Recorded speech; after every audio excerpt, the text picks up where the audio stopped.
Halo rekan semua, selamat datang kembali di channel Pertanian Terpadu. Channel Pertanian Terpadu ini membahas tentang pertanian terintegrasi yang di dalamnya meliputi bidang perikanan, peternakan, dan juga pertanian. Bagi rekan-rekan semua yang belum bergabung dengan channel ini, saya mohon dukungannya dengan like, komen, dan juga share video-video yang ada di Pertanian Terpadu. Dan jangan lupa subscribe channel Pertanian Terpadu ini. Nah rekan semua, pada video kali ini saya akan berbicara mengenai cara mengolah pakan agar awet dan kandungan nutrisinya tetap bagus. Nah di sini kita punya contoh case. Misalnya kita punya contoh, kita memiliki bahan pakan yang banyak, berlimpah, harganya murah, dan harus kita awetkan. Misalnya saja jagung atau jagung manis misalnya.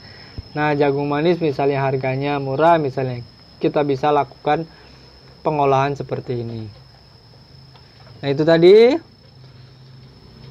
rekan-rekan semua, kalau kita mempunyai bahan-bahan organik atau bahan pakan ayam yang harganya murah atau bahkan gratis, kita bisa awetkan agar bahan-bahan tersebut tidak mudah busuk dan juga tentunya nutrisinya bisa tetap terjaga atau tidak berkurang atau hilang.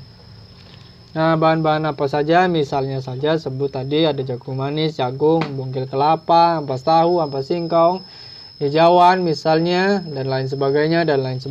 Itu tergantung kita. Pokoknya kalau kita punya bahan yang kira-kira banyak dan kalau nggak diawetkan ini pasti busuk, nggak berguna. Nah itu kita bisa manfaatkan, kita bisa olah sehingga bahan pakan itu tadi bisa lebih awet dan tentunya nutrisinya tetap terjaga. Nah caranya seperti apa? Cara pengawetannya, saya punya dua versi, saya punya dua hal yang biasa saya lakukan untuk mengawetkan pakan. Yaitu pertama ya dengan difermentasi, kemudian yang kedua dengan dijemur. Nah itu aja, simple aja, dua aja. Yang pertama difermentasi. Nah, fermentasi ini bertujuan untuk membuat bahan pakan lebih lunak sehingga lebih mudah dicerna. Itu pertama. Kemudian kenapa kita memilih fermentasi? Tujuannya adalah tadi pertama selain untuk lebih lunak, mudah dicerna, yaitu supaya lebih awet. Nah untuk bahan-bahan yang sudah difermentasi kemudian nanti bisa diangin-anginkan sampai kering. Setelah itu disimpan agar lebih awet dan tahan lama. Jadi kalau bahan yang sudah difermentasi itu kan panas cenderungnya ya kondisinya. Jadi tinggal kita ler saja atau kita angin-anginkan, itu nanti kering sendiri. Setelah kering itu baru kita kemas, bisa kita kasih tempat yang bagus. Itu bisa kita simpan dan akan bertahan lebih lama lagi.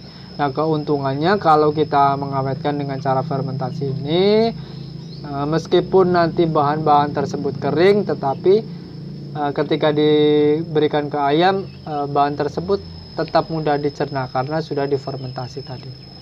Nah itu untuk cara yang pertama.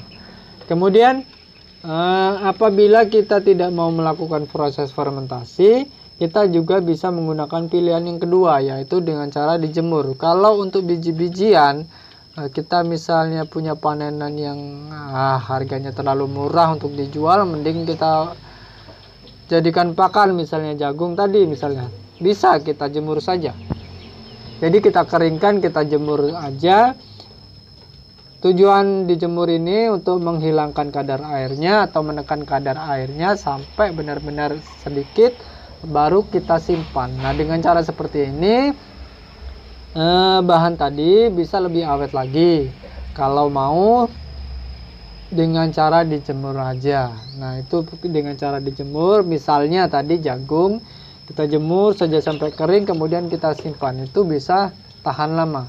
Kalau tidak dijemur dalam kondisi basah, itu berapa hari aja bisa langsung busuk. Nah seperti itu. Nah untuk proses ini, jemur ini juga nanti kan bisa dikombinasikan lagi. Pertama kita jemur sampai kering, kemudian kita simpan. Ketika sudah mau dipakai lagi, misalnya dalam waktu dekat sudah mau dipakai, bisa kita fermentasi supaya penyerapan nutrisinya bisa lebih maksimal di ayam.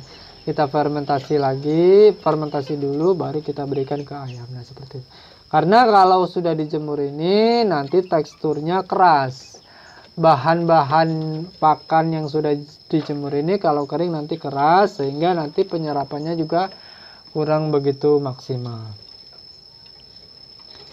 Nah, untuk bahan-bahan pakan yang sudah kita awetkan dengan cara dijemur tadi, tinggal kita simpan saja di tempat yang tertutup sehingga bisa lebih tahan lama dan juga tentunya aman. Nah, kandungan nutrisi di dalam bahan tersebut juga tidak akan berkurang, tidak akan hilang, karena yang kita kurangi, yang kita hilangkan adalah airnya yang ada di dalam bahan tersebut.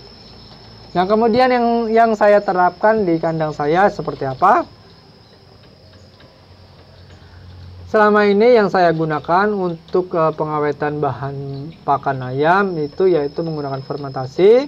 Seperti yang sudah saya jelaskan tadi, bahan-bahan pakan itu saya fermentasi, kemudian saya keringkan. Saya keringkan ya, fermentasi, kemudian dikeringkan, baru disimpan. Nah, setelah itu baru kita berikan ke ayam. Pengalaman saya sampai sekarang seperti itu. Bahan pakan lebih awet, tetapi juga penyerapan nutrisinya tetap bagus karena difermentasi. Namun kalau dibandingkan dengan yang dijemur, awetnya ya sebenarnya tergantung bahan juga. Bisa awet difermentasi, bisa juga dijemur, seperti itu. Oke rekan semua, sedikit saja untuk video kali ini, yaitu mengenai cara mengolah pakan agar awet dan juga kandungan nutrisinya tetap bagus. Mudah-mudahan bermanfaat untuk rekan semua. Terima kasih, sampai bertemu pada video selanjutnya.